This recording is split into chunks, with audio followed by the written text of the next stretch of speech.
एक दिन अपने वालिद गिरामी के मज़ार पर ये मुराक़बे में थे कि अचानक वो औराद व वज़ाइफ जो इनके वालिद गिरामी की वसीयत के मुताबिक इनके साथ कब्र में दफन कर दिए गए थे, वो अचानक बरामद हो गए। अल्लाह अकबर। इन दोनों भाइयों ने वो वज़ाइफ लिए और वहाँ से बैतुल्लाह शरीफ का इरादा किया हज का। वहाँ से ये बैतुल्लाह शरीफ हज के लिए रवाना हो गए। वापसी पर बगदाद शरीफ, वहाँ से बसरा, बसरा से अफ़गानिस्तान काबुल और काबुल से साडोरा शरीफ जाने के लिए गोलड़ा शरीफ नामी बस्ती में क़याम पजीर हुए। अल्लाह अकबर। वहाँ जिस वक्त ये बस्ती में पहुँचे तो वहाँ का माहौल इन्हें पसंद आया। सुभान अल्लाह। वहाँ की सादगी पसंद आई। सुभान अल्लाह। वहाँ के लोगों का रहन सहन पसंद आया। सुभान अल्लाह। तौर तरीका पसंद आया। सुभान अल्लाह। उनका सलीका पसंद आया। माशाअल्लाह। इन्होंने फ़ैसला किया कि चूँकि वहाँ उस तरफ बड़ी बदअमनी फैली हुई थी साडोरा शरीफ की तरफ, उस वक्त गालिबन शाह आलम सानी का दौर था और मुगलिया हुकूमत बस दम तोड़ रही थी और उस तरफ बहुत बदअमनी फैली हुई थी। इन्होंने फ़ैसला किया कि ये गोशा आफ़ियत है, अपने अहल खाना को यहाँ बुला लिया जाए और आइंदा ज़िंदगी यहीं गुजार दी जाए। अल्लाह अकबर। इन दोनों भाइयों ने फ़ैसला करके अपने खादिम जो उनके साथ थे, मिस्कीन शाह साहब जिनका असल नाम अली मोहम्मद था, उन्हें रवाना किया साडोरा शरीफ की तरफ कि जाके हमारे अहल खाना को ले आए। उसके बाद ये 1760 की बात है। 1760 में हमारे ख़ानदान के वो दो बुज़ुर्ग जो अब वहाँ मदफून हैं, वो 1760 में गोलड़ा शरीफ में तशरीफ़ लाए थे। उसके बाद उनके अहले खाना जिस वक्त तशरीफ़ लाए, उसके बाद हज़रत ग़ुलाम शाह साहब जो मेरे जद्द आला हज़रत पीर मेल शाह साहब के दादा हैं, वो पैदा हुए, वो भी गोलड़ा शरीफ में पैदा हुए। सही। और हज़रत सैयद रसूल शाह साहब की औलाद में से हज़रत सैयद मीरा शाह साहब और हज़रत पीर फजलुद्दीन शाह साहब जो सिलसिला कादरिया जद्दिया में हज़ूर हज़रत पीर मेल शाह साहब के शेख तरीक़त भी हैं। सही। सिलसिला कादरिया जद्दिया में वो हज़रत मीरा शाह साहब के भाई थे और हज़रत मीरा शाह साहब बड़े भाई थे और सैयद रसूल शाह साहब के बेटे थे। सही। जिस वक्त हज़रत ग़ुलाम शाह साहब की शादी हुई, हज़रत ग़ुलाम शाह साहब की शादी अपने चचा के यहाँ ही हुई, तो उसमें से हज़रत पीर नज़रुद्दीन शाह साहब पैदा हुए। हज़रत पीर नज़रुद्दीन शाह साहब के मामू थे हज़रत पीर फजलुद्दीन शाह साहब। सही। उर्फ़ अवाम में जो ये मशहूर है कि वो हज़रत आला के मामू थे, ये गलत है। ठीक है। वो हज़रत अज्जी साहब के मामू थे। हज़रत नज़रुद्दीन शाह साहब को वहाँ के उर्फ़ में अज्जी कहा जाता है। सही। क्योंकि अज्जी पोठवार में वालिद को कहा जाता है। ठीक है। और हज़रत क़िबला आलम के चूँकि वो वालिद थे, इसलिए वहाँ के उर्फ़ में वो सारे ही उन्हें अज्जी साहब कहते हैं। माशाअल्लाह। सामीन नाज़रीन, मुबारक ख़ानदान का ज़िक्र यह एक सिलसिलतुज़्ज़ैब के तौर पे खूबसूरत अंदाज में सुनाया जा रहा है। अहले मोहब्बत सुन रहे हैं। एक मुख्तसर सी ब्रेक पे जाते हैं, इंतज़ार रखें, बहुत जल्दी ये खूबसूरत अंदाज और ख़ूबसूरत गुफ्तगू दोबारा पेश होगी। अस्सलामु अलैकुम वरहमतुल्लाहि वबरकातुहू। ब्रेक के बाद फिर आपकी खिदमत में हाज़िर है मोहम्मद फ़ारूक चिश्ती। तो नाज़रीन व सामीन, आप हुज़ूर नसीर मिल्लत के जानशीन से, आस्ताना आलिया गोलड़ा शरीफ के सजादा नशीन से हुज़ूर अज्जी जी का ज़िक्र मुबारक सुन रहे थे। तो हुज़ूर अज्जी जी का ज़िक्र जहाँ तक पहुँचा था, उससे आगे आप अपनी गुफ्तगू शुरू फरमाएँ। तो उर्फ़ अवाम में चूँकि हज़रत क़िबला आलम के वालिद गिरामी को अज्जी साहब वो ख़ुद कहते थे, उर्फ़ अवाम में लोग भी उन्हें अज्जी साहब के नाम से पुकारते थे। हज़रत अज्जी साहब की पैदाइश 1815 में हुई। ठीक। इंतहाई खूबसूरत थे। सुभान अल्लाह। और इंतहाई महारत तामा की हामिल शख्सियत थे। सुभान अल्लाह। दरस निज़ामी वग़ैरह इस पर अबूर था और तसव्वुफ़ की कुतुब नज़र से गुज़री हुई थी। कुरान करीम बहुत खूबसूरत पढ़ते थे। इंतहाई खुश इल्हान कारी भी थे। सही है। और अपने आबाओ अजदाद की रूहानी अमानतों के अमीन भी थी। सुबहान अल्लाह, सुबहान अल्लाह। जिस वक्त अज्जी साहब जवान हुए उस वक्त एक सिख कलादार था, उसकी हुकूमत थी, उसकी एक रिश्तेदार लड़की बदचलनी के इल्ज़ाम में हामिला हो गई। अल्लाह अकबर। इलाकाई मुखासमत की वजह से एक शख्स ने, ये हर जगह पर हासिल होते हैं, सही, हुसाद की कमी ऐसे हजरात के इर्द गिर्द नहीं होती, हुसाद काफ़ी होते हैं। एक हासिद ने एक ख़ानदानी मुखासमत की वजह से हज़रत अज्जी साहब का नाम पेश कर दिया कि ये काम इनका है, ये हरकत इनकी है। अकबर। उससे कलादार ने बग़ैर किसी तफ्तीश के, बग़ैर किसी सबूत के सज़ाए मौत का परवाना जारी कर दिया और इबरत आमा के लिए बुध के दिन बरसरे आम चिता पर आपको जलाने का हुक्म सुना दिया। सही। इर्द गिर्द के मुज़ाफ़ात में लोगों में वावेला मच गया।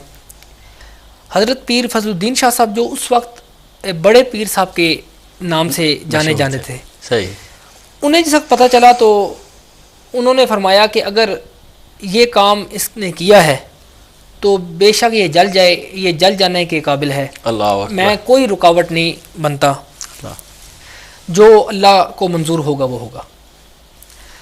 और उधर चूँकि हज़रत अज्जी साहब मुक़य्यद थे, हिरासत में थे, बुध के दिन ये फ़ैसला होना था, जलाया जाना था।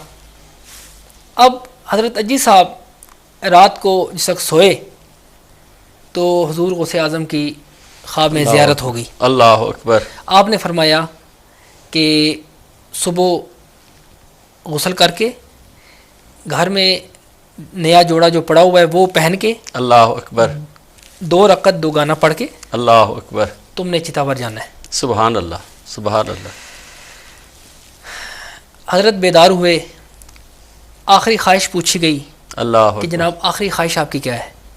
आपने फरमाया कि एक तो मेरे लिए गुस्ल का इंतज़ाम कर दो, अल्लाह पानी का, और दूसरा मेरे घर से एक नया जोड़ा मुझे मंगवा दो, मैंने वो पहनना है। आपने गुस्ल किया, अपनी मांग संवारी, अल्लाह अकबर, नया जोड़ा पहना, सुबहान अल्लाह हुज़ूर, 2 रकत नमाज अदा की, सुबहान अल्लाह, और चिता पर जाकर जलवा अफरोज़ हो गए। एक जम्मे गफ़ीर था, ता हद निगाह, अल्लाह अकबर, मुरीदीन का हल्का था, हल्का इरादत में जो उस वक्त हजरात थे वो सब पहुँच गए। औरतों ने वावेला शुरू कर दिया, कोहराम मच गया। आपके जिस्म अतर पर तेल फेंका गया, आपकी जुल्फ़ों में तेल फेंका गया, आग जलाई गई, कोशिश की गई, लकड़ियों को आग ने पकड़ लिया, लेकिन हजरत के जिस्म अतर को मस न कर सकी। अल्लाह अकबर। जिस वक्त उस कलादार सिख ने देखा तो उसने फौरी तौर पर ये फ़ैसला किया कि ये मुझसे फ़ैसला गलत हो गया है, लिहाजा जिसने ये झूठी गवाही दी है उसे जलाया जाए और हज़रत को उतार लिया जाए। सुभान अल्लाह, सुभान अल्लाह। नाज़रीन सामीन सुने रसूलुल्लाह के ख़ानदान की अज़मतें, जिस मैदान में जाएं अल्लाह किस अंदाज से फ़तह नुसरत की नेमत अता फरमाता है। लेकिन जिस वक्त ये फ़ैसला उसने किया, हज़रत पीर फजलुद्दीन शाह साहब को इत्तला मिली। हज़रत पीर फजलुद्दीन शाह साहब ने कहा कि जिस आदमी ने ये झूठी गवाही दी थी उसको माफ़ करा के तुमने उतरना है नीचे, चिता से तुमने नीचे नहीं उतरना, उससे पहले माफ़ करो, उसके बाद नीचे उतरना। तो वो जिस वक्त आदमी पहुंचा तो ये फैसला तो पहले भी हज़रत अजी साहब फरमा चुके थे। आपने कहा कि नहीं, जिस वक्त तक उसे तुम नहीं छोड़ोगे मैं चिता से नीचे नहीं उतरता। अल्लाह। उस वक्त फिर आप जिस वक्त नीचे उतरे तो वहाँ लोगों ने, ज़ायरीन ने जिस वक्त हाजिर थे, आपके कपड़ों के साथ गुलाफ़े काबा का सलूक किया। हाय हाय हाय, सुभान अल्लाह, सुभान अल्लाह। आपके कपड़े बतौर तबरुक अपने घरों में लेके गए। उसके बाद हज़रत अजी साहब ने यह मामूल बना लिया कि बुध के दिन गुस्ल करना, सारी ज़िंदगी बुध के दिन। और ये रिवायत किसी हद तक मेरे जद्दे आला और बाबूजी और मेरे वालिद गिरामी तक ये रिवायत चली कि बुध के दिन गुस्ल करना। सुभान अल्लाह जी, बिल्कुल पीर जी का ये तो हमारे इल्म में है जी, बिल्कुल ये असल वो वजह वो थी। अल्लाह अकबर। अच्छा, उसके बाद जनाब हज़रत अजी साहब की शादी हुई इधर हसन अब्दाल। हज़रत पीर मेल शाह साहब की विलादत बासादत हुई 1859 में। 1859 में हज़रत क़िबला आलम की विलादत हुई और हज़रत अज्जी साहब ने अपने मखसूस अंदाज में आपकी तरबियत की। पहले उस्ताद जो थे वो ग़ुलाम मोहिउद्दीन साहब थे, जिन्होंने हज़रत को इब्तिदाई किताबें शुरू करवाईं गुलड़ में। सही। उसके बाद आप तशरीफ़ ले गए भुई। सही। वहाँ मोहम्मद शफ़ी साहब से आपने कुछ कुतुब पढ़ी। सही। उसके बाद अंगा तशरीफ़ ले गए, वहाँ आपने 2.5 साल वहाँ पे आपने किताबें पढ़ी। उसके बाद अलीगढ़ तशरीफ़ ले गए, हज़रत मौलवी लुत्फ़ुल्लाह अलीगढ़ी के पास 2.5 साल का अरसा आपने वहाँ गुजारा। और आखिरी कुतुब आपने सहारनपुर में हज़रत मौलवी अहमद अली सहारनपुरी से पढ़ी और वहाँ से सनद हदीस लेकर वापस लौटे। जिस वक्त मुराजियत फरमाई तो आपको ख्याल आया कि अब चूँकि उनके उस्ताद सुल्तान महमूद साहब चूँकि हज़रत क़िबला आलम हज़रत सियालवी के दस्ते हक़ परस्त पर बैत थे, तो हज़रत क़िबला आलम ने उस वक्त तक बैत नहीं की थी।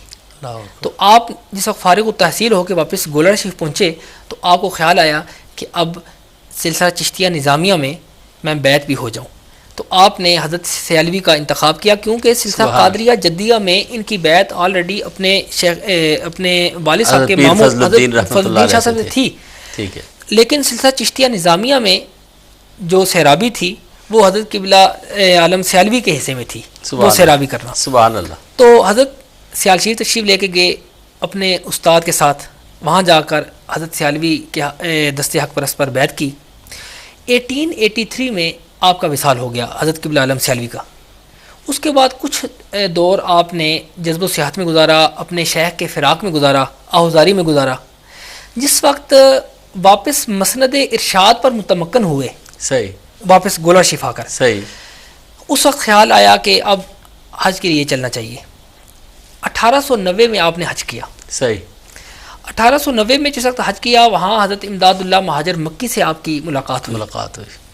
वहाँ पे सिलसिला चिश्तिया साबरिया के औराद वज़ाइफ भी आपको दिए गए और सिलसिला चिश्तिया साबरिया में खिलाफत भी आपको दी गई। सही। और आपने शुक्रिया के साथ वो वसूल की। उसके बाद आपको ख्याल आया कि यहाँ मक्का मुकरमा में क्या कर लिया जाए, बकाया ज़िंदगी यहाँ पे ही गुजारी जाए। सही। और हज़रत इमदादुल्लाह महाजर मक्की अलैहि रहमत चूँकि साहिब कश्फ शख्सियत थे, उन्होंने बिना बर कश्फ जान लिया, सुभान अल्लाह, कि ये शहबाज यहाँ डेरा जमाने के चक्कर में है, लेकिन इसकी ज़रूरत वहाँ पे है, हिंद में है। अल्लाह अकबर। आपने बिना बर कश्फ आपने फरमाया कि शाह साहब आप वापस चले जाएँ, अनकरीब हिंदुस्तान में एक अजीम फितना नमूदार होने वाला है। सही है। जिसकी सरकोबी के लिए आपका वहाँ होना ज़रूरी है। सही है। अगर आप खामोश भी बैठे रहे तो आपकी खामोशी भी उलमा के ईमान का तहफ़्फ़ुज़ बन जाएगी। सुभान अल्लाह, सुभान अल्लाह। आप यहाँ का जो क़याम का इरादा है वो आप जाने दें, आप वहाँ वापस तशरीफ़ लेके जाएँ। सुभान अल्लाह। आपका वहाँ होना बहुत ज़रूरी है। सुभान। आपने उनके हस्बे हुक्म वापसी का इरादा कर लिया, वापस गोलड़ शरीफ आए और 1891 में उस फितने ने सर उभारना शुरू कर दिया। ठीक है। उस फितने ने सर उभारना शुरू कर दिया और इनके मद्दे मुकाबिल ने एक ख़ुद साख्ता मंजिल जो उसने मुतय्यन की थी नबूवत की, उस तक पहुँचने के लिए 1891 से अपने सफ़र का आगाज़ किया उसने। नाज़रीन, मसला ख़त्म नबूवत के हवाले से बड़े बड़े उलमा व काबिरीन और उनके जानने मानने वाले दावेदार तो हैं कि हमने इस मसले के बारे में खिदमत सर अंजाम दी, पर मानना पड़ेगा हरमैन तय्यबैन से जिस शख्सियत का चुनाव हुआ और मसला ख़त्म नबूवत के तहफ़्फ़ुज़ के लिए जिनकी ड्यूटी बारगाह रिसालत से लगाई गई, वो हज़रत ताजदार गोरड़ा पीर सैयद मेहर अली शाह साहब रहमतुल्लाह अलैह हैं, जिनका जिक्र आप सुन रहे हैं। तो जनाब, उन्होंने हज़रत के मद्दे मुकाबिल ने 1891 से पहले मुनाज़रे इस्लाम की हैसियत से